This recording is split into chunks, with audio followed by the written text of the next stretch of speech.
So, did you have a good weekend? Yep, feels like a long time ago. I did something that I've never done before. Never done before. Don't think I've ever done before, no. Right, go on then. Car boot sale. Now, I think I've once done one of them, but that was a long, long time ago. Probably before most of our younger listeners were born. Go on then, what was your car boot sale experience like? Well, it was kind of on the way to the tip, really. I thought, the Environmental Recycling Centre. Oh, the Household Recycling. Household Recycling Centre. So I thought, go and give it a go. Yep. And so you've got to throw it away anyway, right? Yeah, I mean, some of it was pretty good quality stuff. So, I was hoping we would be able to. You're not just selling your sell rubbish out your bin. But it was kind of penny on the pound type of. Yeah. Some stuff went back in the car because I thought I can't bring myself to sell it at that price. But you were going to go to take the tip. Well, yes. I mean, some of it. Oh, I see. When you were going to go, you then threw other things in as well. Yeah, it was kind of like let's chance it on this. While stuff. I'm going, hang on, why don't we try and sell this? But yeah, it was a bit of an eye opener, if I'm honest. Was it a sociology lesson? It was a little bit. A study in the human. A study in human condition and psychology and socioeconomic. Would you recommend it? I think it was good. I mean, I wanted to take the kids. Really, I thought it'd be a good experience for them. But your car was so full of stuff. The car was so full of stuff, I couldn't fit them in. But you really got the bug on this, didn't you? You just thought you'd pop in. Oh, we got proper into it. I actually even started learning a bit of Cockney slang. Is that what stall holders? I'll say that for Big Ben, mate. How much is this? That's a Big Ben. I suspect there's a lot of pros who go along to these things. I think it's you were probably in the minority as just a punter that turns up on the day. There was definitely a pro opposite us. Really? And he had his lad. Did you get a few tips? Well, I don't think he was going to share them, to be honest. I think we very much stuck out as if it was probably pretty obvious to everyone there that it was our first car boot sale. Do you think they were bringing, given that where we are and what we're recording today, do you think there were any learning points for people in sales that you picked up on by watching this pro with his patter? Yeah, I think you got to. You had to engage people as they walk past. You had to get in there and then getting leads, and then once someone had picked something up, that's it. You were kind of looking at it, trying to weigh up whether you'd sell it for £2 or £1.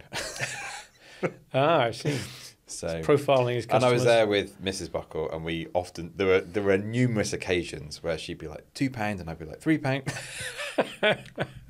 Okay. Go on then. So consistent pricing policy. Consistent pricing. But then you can adapt it according to your profile of your customer. Exactly. Yeah. He'll come in. The value pricing. Yeah, value pricing. So, yeah. Do the deal. Is it all done on a handshake?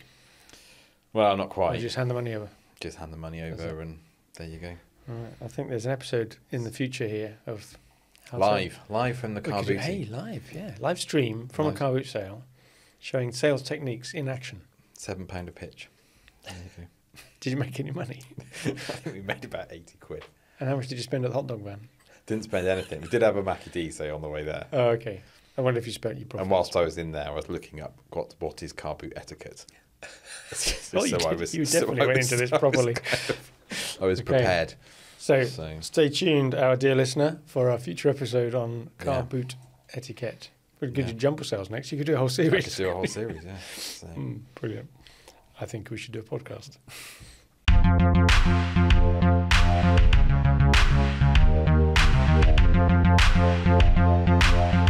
Hello and welcome to another episode of the SME Growth Podcast. Am I right in thinking, Rich, this is episode 93? Could be. I think this is episode 93. So many others came. I know. We've had a few. The last couple were variations on a theme. Episode 92 was around customer acquisition strategy, which was part of GTM, go-to-market, and episode 91 before that was around an overview of go-to-market strategies, wasn't it? Yep. And for the life of me, I've forgotten now what episode 89 was. Might have been the Dave Hamlet one. Dave Hamlet. Now, if that's the case, I did send congratulations to Dave this morning because he has now taken our #1 spot.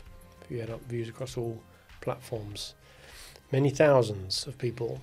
In fact, what's more scary is many hundreds of hours. It's not just people dipping in for a few minutes here and there. They've actually watched a lot of the episode. Yeah. So hundreds of humankind's hours have been consumed watching me have a chat with Dave Hamlet. But he's inviting me back on his podcast in return, so I'm looking forward to that. So they were the last 3 episodes. So today, today's subject is about quoting and proposing and all that sort of thing. And it's it follows on to what we were talking about in the last episode, where we were saying marketing and sales need to get their act together a bit, and marketing needs to think a bit more about supporting sales through the sales process rather than just lead gen and brand building. And where does that really hit the road? The proposal, the quote. That you'd like to think is going to look smoky and have a lot of marketing input. And yet we've seen quite a few that don't. So you get a mixture, don't you? A mixed bag. And if you'd like to see an example, anyone listening, of that, feel free to drop us an email and we'll happily send you a proposal. Yeah, good idea. I like the way you did that. You're not being very specific there about what we're going to propose on. Just anything anybody wants, we can propose that. We're not fussy. Car boot sell coaching? Car boot sell coaching. Yeah, well, I'm not sure I'm your man for that, to be honest. But your mate over the road there. He could be. I bet he'd do a good deal for you. You could subcontract. Exactly. So you're right. There's some good and bad examples out there. So we thought we'd do a whole episode on that. And to be fair, that was also partly triggered by, there was one we were doing the other day where we were rushing to get it out. And so we had some thoughts about, well, I wonder how time sensitive things like proposals are. Do you stand more chance of getting the work if you send it out quickly or not? And then we thought, well, what other research is there on that? So you've got some research to run through as well. And there was another piece of work we're doing for a client at the moment, which actually involves invoice forecasting, revenue forecasting, which is a different topic, which we can come on to. But it's interesting in that if you've included a payment schedule as part of your proposal, complex projects, then that has to appear in your proposal as well. So how do you get that in? And that in turn led to another piece of work we're doing for another client at the moment, where they're using the HubSpot built-in quote tool in a very innovative way. And I think a lot of people say it's okay for basic quotes and that sort of thing, but don't do anything complicated. They've taken it on to show how actually you can do it complicated. So we're now supporting them to take that even further, including some work with the API and so on. So lots of sort of roads led to Rome a bit on this one, and it seemed an obvious topic to pick out this week. And then we're going to close out with a bit of a comparison for what sort of add-on pieces of software are out there in the world, just in case you want to go for that. So let's start with a bit of the research around it then. What have you managed to find on that? Well, McKinsey, the well-known consultancy, did a survey of 1,000 B2B decision makers. And the conclusion from that was that a fast response time was key in terms of, quote, success. Yeah, they did a ranking of factors, didn't they? And that came out. Yeah, so that was the number one, because it also was an indication or perceived indication of service quality. How quickly you could get the quote back. Yeah, no, I think that was quite interesting. It just shows that you've got your act together. Do you know what the thought I had though when I saw that was, not only does it show that you've got a process, so you're serious about business, you haven't just decided to, let's scribble something out. Okay. But it also gave me the impression that if someone is quick at getting a proposal back which is customised and looks good, then they've built a system, which probably means they've had enough quotes that it's been worth building a system. Yeah. And I wonder if that gives you the impression that these people do a lot of work for other people. And it gives you that warm feeling that, I'm in the right place now. I'm not going to be there first, or every now and again. No one got sacked for buying IBM, isn't it? That kind of philosophy. I think if it's slick, I think maybe if it comes out too quick, I don't know if there's a kind of optimum. Oh, that's triggered a thought.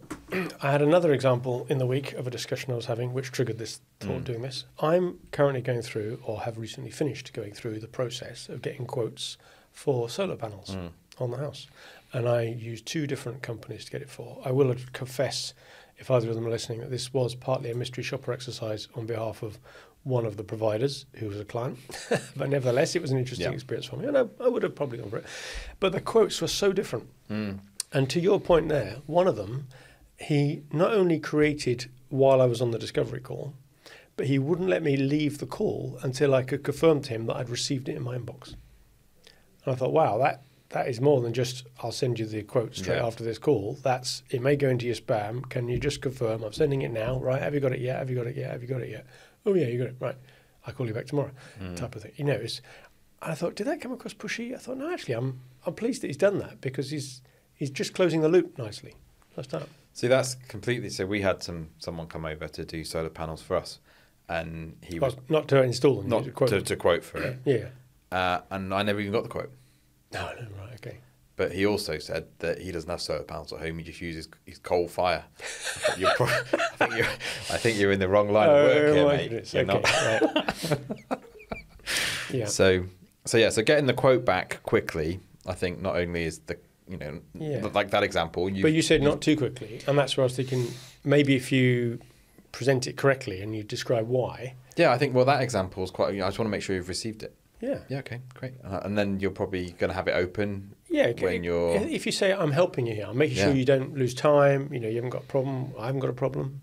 And I suppose that's indicative then of a service level as opposed to just here's just a generic quote we're banging out. I think you care. Yeah.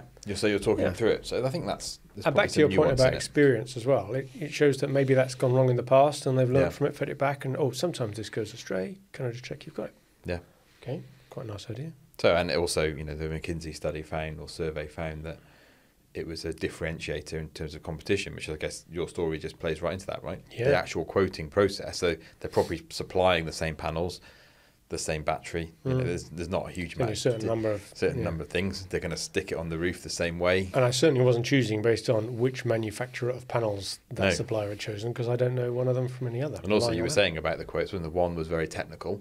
Yeah, it's incredible. One was 34 pages long, partly because they decided to offer me two options, one with a battery and one without battery. And each of them was 17 pages, so they just put back to back. So I had this massive long PDF, 34 pages, most of which was technical data sheets and examples of when the sun dips below this level or that, you're going to get this amount of power. And quite frankly, at the level I'm at, inquiring about the general principle, that was not where I was thinking. You just want to save a bit of money on your lecky, don't you? Save a bit of money on my lecky. Get the wheel to spin backwards. That's what we want. But the other one had gone much more in advertising the company, promoting the fact that it was a B Corp. So if people don't know what B Corp is, we can do an episode on that. But social responsibility, ESG and all that sort of thing. So it was a good company to work with, testimonials, we're nice, we tidy up after us. It was much more about that than actually the numbers and the tech spec. So they got it quickly. It was a nicely presented thing. It talked about the things that I needed to know. So all around, it was a better quote. So another thing that said the detail in the quote is important as well in terms of its effectiveness. So making sure you've got clear pricing.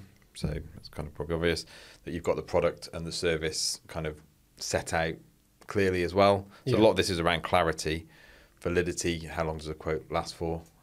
That's an interesting one, yeah. That's actually to protect you, isn't it? You don't want someone digging up a quote from 4 years ago. Not that you're obliged to accept it, but nevertheless, it's not good.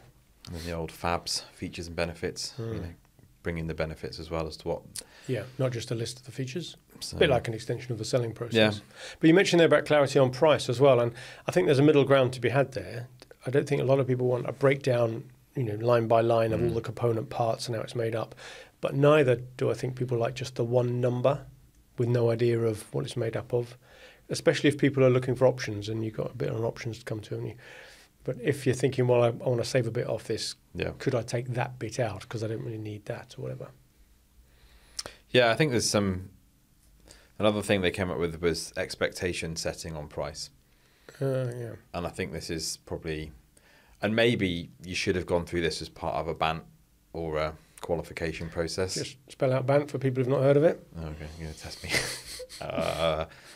Budget, authority, need, timing. Very good, 10 out of 10. So 10 out of 10. 4 out of 4. Yeah. So maybe that. But I think it's probably contextual. I mean, I had an example the other day where somebody wanted a smaller piece of work. So we're kind of developing a HubSpot starter setup type of service. Yeah. And because the sales cycle on that is quite, what's the right word? Short. You're almost in that sort of, thanks for the inquiry, you're setting the pricing expectation in that initial email. Well, even to the point where you're considering now, I know we talked earlier about being able to take payment on the back of that for these quick turnaround. Yeah. Because otherwise the cost of doing business for smallish deals can be eaten up by producing the invoice. It's massive. So setting that expectation so that when you're going into that meeting where you're going to be following up with the proposal, you've almost taken that off the table. Yeah, we don't build shock, do you? Yeah. And that was another thing that I got with this two examples I gave with the solar quote thing. That one of them, when I booked the meeting, the response to confirm the booking of the meeting included an estimate of what the thing might cost based on what they already knew about me. And the final quote was within 5%. So I thought, well, A, confidence they know what they're doing. Yeah. This was the one that, by the way, that was the much longer detailed quote, so they're into the detail.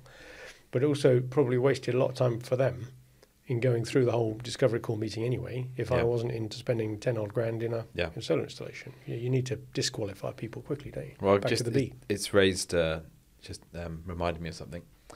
So we were talking earlier about advertising the SME Growth podcast, and I thought, well, what better way to do it than on the M5, M6 digital billboard? Presumably this advert will have our two faces like 20 metres high for everybody driving to work. Exactly. Make a bill. Exactly. That's going to be, it could be something.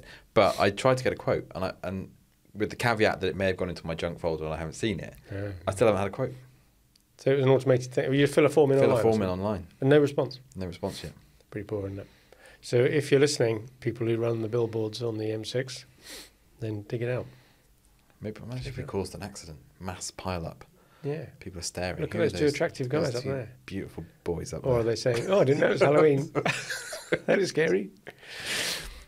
Okay, so watch this space. Yeah, you might find out where I'm. Keep your eyes open if you're up and down. If you're an M6 warrior, keep your eyes open. Us. Depending what they come back with on the quote, of course. Yeah. Okay, good. So a couple of other things then that they found were kind of differentiators for quoting and things, the visual attractiveness of the quote. Again, I think that's probably moved on a lot in the last couple of years. Yeah, I don't think you can just put, 3 numbers such and such, 4 numbers such and such, subtotal plus VAT equals. And that's where we said earlier, marketing have got to get involved, right? Yeah, so there's a lot of stuff in, even a bit of education, upsell, cross-sell. We do that with our proposals. We're, putting other services in. Maybe it's just a video explaining it, or, and it's not always. Sometimes people just need a PDF just because that's the business process, or they don't want all the bells and whistles on it. Yeah. And that's probably where you're maybe getting into a blurry line between a proposal and a quote. Ah, okay. What's the difference between a proposal and a quote? Discuss. Yeah. Discuss. Well, I suppose a proposal is more of in a broad sense, a proposal, isn't it? This is an approach we might take. Maybe we haven't quite got all the information. It's more about us telling you about who we are as well, maybe. Would you say then it's still part of the negotiation phase, although late stage? Yeah, possibly. Okay, listen to what you've thought. This is what we do. How about we propose this? And then you're inviting someone to come back and either say, yeah, okay, or can I tweak that and do this instead? And maybe it's a bit more broad brush, and it's kind of, whereas a quote is kind of, right, we've got a good understanding of what the problem is, and we've now hard and fast. We've worked out the hours, we've worked out the scope and all that. But I think the way that a lot of the software we've got, so the one that we use, for example, Quillo, which I'm going to talk about later, because it's so visual and because it's so customizable, and you can get a bit more of that kind of education. Yeah, social proof. Bit of testimonials in there. Video explainers. Videos of us explaining stuff, which will come into how we do that. All that kind of thing. So, and maybe you can go overboard on that because people just go, right, we just want the number, Well, we'll come back to it, but as you say, the amount of feedback we've had positively just about the format of our quotes and proposals. Yeah. The other thing that distinguishes them, I think, certainly in some clients' minds when we've talked about this, is that they regard a quote as a simpler project, complexity-based thing, whereas a proposal may have to have more detail in it. Yeah. So some people almost have 2 quoting tools, one quoting/proposing tools. The quote is almost, you want part A, B, C, maybe for like spares in a manufacturing business. There they are, there's the list price, quote validity 30 days, almost pay online type thing. Whereas a proposal is more of a project, right, where we're going to have various phases of this, and this is how maybe payment schedules involved, and a lot more complexity like that. So then a couple of other things, personalisation as well. That's one of the things that people are looking for now. So rather than just bashing out a generic kind of quote, here's a widget, it's more about, okay, well, we understand that your need is this, blah, blah, blah, blah, blah. And a lot of that's going to come back to how you're collecting data as part of that. And I don't want to scare people, but the amount you can use AI to help here as a really valuable tool. But if there was a section in your proposal that says, we understand your business background, to give a quick summary of their business, that's already out of the box available anyway in lots of CRMs, including ours, where it'll just say this is what the company does. But imagine if you also applied AI to your discussions in previous discovery calls, transcripts of the calls, so now summarise in a paragraph what the need is. All automatic. Yeah, you could even quote back what people have said. Exactly. Well, Barry said that he needed this widget to do this, that and the other. All now doable through AI integrated within your CRM system. So there's so much now that's going to be possible to really beef up the quality of these proposals without you having to sit typing it all on. I don't know if you actually just took Because if you use something like Fathom to record all those sales meetings, and you've got all the video clips, exactly. then you stitch together all of the kind of this is our need. The actual video clips. The actual video clips. Love it. Into a little montage of like, right, so this is the now. proposal, and then you've just got someone, particularly if you've got lots of different stakeholders, you put the whole video together. Well, we need this, and it'd be great if you could do this, and it'd be great if you can do this, and just at the end, you're just there, just kind of, okay, we can do that. So interlace everyone, I need this, with a big chicka-ching. Yeah. We could do that. Yeah, we can do that. We got you. Gosh, there's a whole new project just been born, dear listener. Okay, so we talked there about personalisation, didn't we? Personalisation, and the other bits around technology, which we just touched on there. That type of thing. I think if you can integrate it to whatever other systems you've got, it's going to save a lot of time. Yeah. It's all back to that speed thing, isn't it? Speed. We said at the beginning, and even to the point where our solar people were sending me the quote before I came off the discovery call. Clearly, they were using a system to log what I was saying and my requirements and the specific things about the installation, so that by the end, they knew exactly how they were going to do it. Bang, there you go. Well, and there's so many studies done on attention span, isn't it? And how attention span is getting shorter and shorter. Probably most people have stopped listening by now anyway, so it doesn't matter what we're in say. our usual echo chamber. But attention spans are shortening, and the competition for our attention is increasing massively. It's now one of the most valuable commodities, you could say. And so actually that strike while the iron's hot type of mentality is probably quite important. Get them while they're thinking about it. Exactly. The other thing, you mentioned the McKinsey study at the beginning there. I read a parallel study to that tried to put a number on the chances increase of getting your proposal accepted by speed. And I guess I'm hesitant to quote the number because I'm not sure really whether it was that scientific, but let's just say there's multiple of. But there was another allied point that they made, which is that a lot of B2B buyers are more influenced by the first proposal they get back. Okay. So if they've gone out for 3 quotes, just get yours in first. Now, there's another school of thought that says get it in last, especially if you can then tap up the buyer for expectations based on the first 2 and sort of duck under the best of that. But I think, assuming you don't have that as a possibility, then getting it in quickly, giving them a ring. Depends how strict they are needing the 3rd quote, whether they can make a decision. But even if they need all 3, first one in makes a lasting impression. You got longer to ponder it. So people probably think both ways on that. Exactly. Tricky. Good. Okay, so we talked there a little bit about the integration with the CRMs and that sort of thing. We're going to come back onto that. We talked about the customization. I think options was another thing. And I read this in one of the... If you research this, by the way, online, you'll find a lot of material has been put out there by the providers of quote software, not surprisingly. But there's some good stuff within it. It's just not necessarily quite so scientifically backed. But a good principle is give your customers some options. Yeah. And we talked there about upsell options, and I think that's quite valuable. For ours, we have different ways of structuring the package. If you're in a manufacturing business, you might put a service contract on the back end of it, or a critical spares list to be supplied, or maybe a rental option or payment terms or whatever. So all of these things could be options that you're giving the customer a sense of a control and of a way of fine-tuning to hit their exact budget. Yeah. So I thought that was quite a good idea. The idea of an e-signature option. We've discussed this before. Well, we have it on because we do have it, but it's not contractual in the same sense. It can be, it can not be. It depends whether people say, yes, I accept this proposal, but I'm now going to send you a purchase order, in which case their terms will override and you end up with the battle of the forms. But quite often it stands alone and say, yeah, I've accepted the proposal on the basis that you've done it, especially where we've got things like termination periods, payment terms, liability clauses, all that sort of thing. It's important that we've signed up to that. We have one that we've put in as well on our data transfer policy because we deal with lots of people's data. We make sure that they understand we're not going to be emailing data around. We're aspiring to ISO 27000 practices. We've got to be very rigid about that. So I think, an e-signature to confirm that these key points have been accepted. And also on ours, it says, I confirm that I'm either a director of the company or authorised to bind our company into a contract. And it's amazing how often people don't check for that. And then they find that the person internally wasn't authorised and you end up with an argument. So, that was an interesting bit to include in it. We had a little bit of a review of the different solutions out there. And I think this is where we said we'd come back to talk about where we settled up, because we've seen a number of others. We've helped clients implement PandaDoc, remember, a little while ago. Very good at CRM integration in various things. By the way, all the ones that are out there in the market seem to be very tightly bunched on price point, which is quite interesting. There are a few outliers at the top end, but basically you're in for $40 to $50 per user per month, pretty much across the piece. and PandaDoc is no exception to that. Proposify is another one that people might have heard of. That comes out slightly more expensive, actually. A bit more customizable, but nevertheless, maybe the name gives it away, a more proposal and quote type of thing, but both good. The third one on the list is the one that we use, Quiller. QWILR, bizarre name. Australian company, I think, aren't they? We've come across them before. They integrate very well with CRM, but they are stand out on the list as the only one that we've found that does an interactive web-based proposal, which allows you to have videos on it, which is what we were talking about earlier on, and things like accordions that sort of expand and collapse as you click the plus button, and all these sort of clever things you can do JavaScript-y wise. So we like that. We like the fact that it's just eye-catching at the top because you've got the background video scrolling behind the message. But at the bottom, we've actually got embedded videos, haven't we?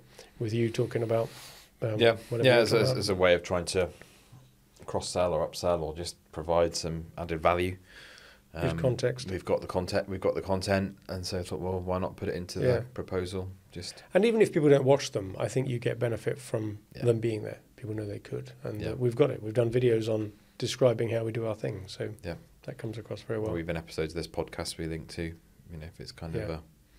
One downside of Quiller, and maybe it's an upside in a funny sort of way, is that the recipient can't download a PDF of it. They have to view it online. You as the producer can, and you can send them a PDF. But of course you break all the videos and stuff, they just go over the stills, which is fun. And maybe that's why they don't want to make it too easy. So every now and again we've had people say, can you send me through the PDF? But surprisingly few really, 10% maybe. A lot of people will just accept this sort of modern day. I've seen the quote online, I've ticked the box, we're off and running. That's quite good. The annoying thing about them, though, is that the extra traceability on it needs the enterprise license, and that's minimum 10 users. So if there's anybody out there with 10 users or more needing it, it'll probably be okay. But for a smaller company where you've maybe only got 2, 3, 4 people doing proposals, that can be a bit of a pain. But they do look very good. They look good. I mean, you can still see when people have opened it, can't you? You just can't see who's opened it and that type of thing. And and the IP geographic tracking is a bit off. But most of the time, you know who you're sending it to, and you've got a pretty good idea as to there's going to be 2 or 3 people opening it. And exactly, depending who they share it. But and if you want to pay for the extra traceability, you can on that, or you can make it password protected and all that type of thing. So that's good. There's quite a few others out there. Better Proposals. That's once again, it's got the basics in it, a bit better analytics and that type of thing. Looking at some of the features, some of them got. BidSketch is one, a bit more expensive actually. Their business one's $200 per month, but it's not per user. And they do a client feedback system included in it. So you can actually get someone to comment on it and help you reshape it. So that's more back to the point we made earlier. That proposal is still at the tail end of negotiating. Well, how about this? And I don't like that and all this. So I quite like the idea anyway of having some client feedback in it. Although maybe I'd prefer that to be done in real life, face to face over a screen even, rather than just filling the form. But that's down to your user base. Another one, GetAccept, back in the normal price range, $40 to $50 a month. They have video messaging on it. Now we've done that separately, haven't we? Because if you've got, in our case, the Quiller proposal, I've seen you do it before, where you record either a Loom video or Dropbox screen record. My new one is which is how do you spell that? Which I can never say. It's like double MHMM. So gosh, it really is. Like named their product that. But it's a great product in terms of being able to screen record and put yourself in front of it and change around what your background is, and it's got some really cool stuff. But that can be quite useful if you're just wanting to give that extra bit of reassurance, or if there's a little bit of complexity around something, or so rather than write a lengthy tome on here's our proposal and blah blah blah blah blah. It's far easier to say, here it is, talking through it. And there is some research, admittedly, by the companies often that produce software that just say this helps to personalise, this helps to... and maybe you're doing that throughout the whole quote process anyway. I often use it to give feedback on, so last Friday, rather than write a massive email to tell a client where we're at with something, it's far easier to screen record it and show them, and not the microphone, and do that in a really nice looking way. And it's almost a little bit back to that attractiveness we're talking about for proposals anyway. It just brings it to life. We're all conditioned now to see things. Since the iPhone's come out and every app had to look good and everything looks nice. I think we've become so conditioned to things. So do you looking do slick. that now by routine when you're producing proposals? Do you do a screen record of a proposal? Have you done that on occasions before? I've done it a few times. Depends on the proposal, to be honest. I think if it's something that's more complex, so if you've got, say, a 6-month, 12-month project, Right, you'd explain then the I would stages. explain it through that. If it was a kind of standard HubSpot starter setup type thing, then just Well, the send that. proposals sort of stand alone. You Yeah. go down the page, don't you? They're very deep pages. That's the difference between that and, say, a conventional quote or proposal where you've got 2 or 3 pages, you're turning the page, and where do I get? You just keep scrolling down seemingly forever. And the nice thing there is that if you've got terms and conditions that take several pages, you've zipped it up into an accordion, you can click the button to expand it or collapse it, which is nice. But the one thing I have been tempted to do before, and this might be worth re-exploring again, is doing a bit of a record, just the beginnings of it to show how it works, turn that into a GIF, and then embed the GIF in the email. Yeah. Because you can't embed videos in an email, but you can have a GIF there. So it has got a moving image, either of just the quote itself or with the little circle with your mugshot in it, looking as if it's and then when someone clicks on that, it goes through to the Quilla page and you're off and running. You've got people in. Yeah. So that's another way of sort of guiding people through it. I want to close out just mentioning the HubSpot quote system. We mentioned it earlier in the context of, quote versus proposals. Yeah. And this is something that I'd always regarded, if you were going full bore with the HubSpot principles of adding line items for each of the deals that you've got and then wanting to produce quite fine, I get it, it works and all the various bits. But it is designed around certain types of industries, which has often caused a bit of a problem for us with some industries. Yeah. However, one of our clients has been very creative with this and has recoded the way that the quote module works and put other fields in it. So as long as you've got values that are useful in the deal properties themselves, you can bring all that across into whatever style of quote layout you want. And that then becomes really quite useful. And I mentioned earlier that we've been driving some API stuff on the back of that, because if you've got either custom objects or the new template objects, which have just come out as part of the Pro plan, you can start putting an awful lot more information into that, which you can then use on the quotes. Yeah. So a lot of good stuff there if people are looking to even use what's in, because the benefit of that, it doesn't cost you this $40 to $50 per user per month to do, and you can probably do it on the road a lot more. You can create quotes from the mobile app using the HubSpot quote in a way that would be difficult to do using some of these other integrations, because you need a browser on a desktop there. If we were going to do a Quilla one, you couldn't do that easily from your phone in your car, unless I suppose it was exactly the template with no editing required. Yeah, I think if you were just going to bash out a kind of standard, here's, you want 3 widgets, here's our quote for 3 widgets type then of off you go. But if you wanted to try and tailor it a bit, then you've got the option a bit more. So options there to even use a CRM's inbuilt quoting, even though they're not quite as specialised and tailored as some of the video-enabled web-hosted ones. So the point I think we're trying to make today is don't waste your time. Get your quote or proposal out there reasonably quickly. There's research that shows that is worthwhile doing. Make sure it's tailored and personalised to the person and the problem they're trying to solve. I love your idea of trying to clip in some of those actual video clips of their people saying, this is what I need, or I like that approach. That would be fantastic to include that type of thing. It's like the ultimate social proof, isn't it? Your own people say it's Your great. own people saying that would be a great solution during... Or I suppose how spooky would it be if it was the person you're sending it to, if it's just them you've been dealing with, have them, looking back at them. Back to you. Is what you said. Interesting to try. Anybody got any experience of that? Let us know. Yeah, so that's the main point. Get the proposal out there quickly, make sure it's customised, link it into CRM, make sure it looks good, get marketing on board to help out with what it looks like. And I think a bit like we're talking about GTM and everything, to treat it like a process, RevOps, treat it like a process. Again, there's quite a few moving parts around a proposal.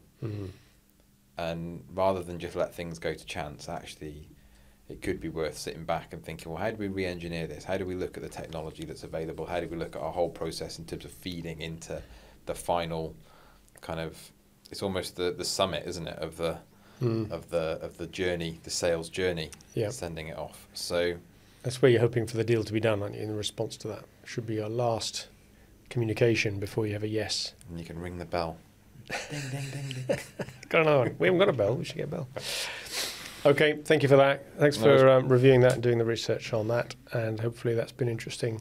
If you are starting to think, maybe our proposing/quoting process could do with a bit of a revamp. So that was another episode of the SME Growth Podcast, episode 93. Thank you very much for listening. As ever, please tell your friends about it. Also, if you go onto the YouTube channel, you'll see that all of our episodes are on there, including the shorts, but there's also a community tab where we're inviting people to suggest ideas for future episodes. And we've even promised that if we pick one, you'll be getting a branded SME Growth Podcast mug. So we'll have to get some. Thank you very much for listening. Tell your friends about it. And in the meantime, good luck with your business.